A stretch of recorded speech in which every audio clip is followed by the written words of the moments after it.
Hello viewers, আসসালামু আলাইকুম। আমি একটু মজার রেসিপি নিয়ে হাজির হলাম। আজকে আমার রেসিপিটির নাম হচ্ছে চিংড়ি মাছ দিয়ে লাউয়ের খোসা ভাজি। তো প্রথম আমি একটি প্যানে তেল গরম করে নিয়ে রসুন কুচি দিয়ে দিলাম। এরই মাঝে কিন্তু আমি পেঁয়াজ কুচি দিয়ে দিচ্ছি, দেখতে পাচ্ছেন। টমেটো কুচি দিচ্ছি।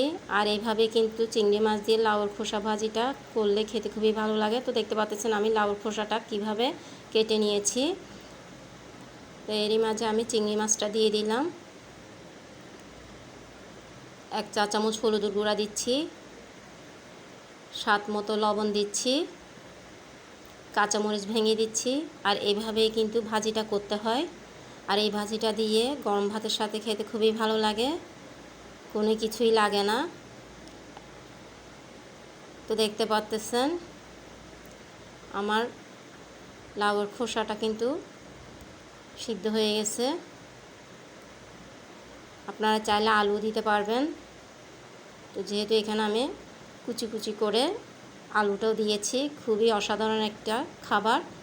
আশা করি আপনাদের সবার ভালো লাগবে। এভাবে একবার হলে তৈরি করে দেখবেন,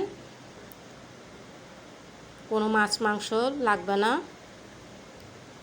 যদি পাতলা ডাল থাকে তাহলে তার কথাই নাই, ছোট বড় সবাই পছন্দ করে থাকে।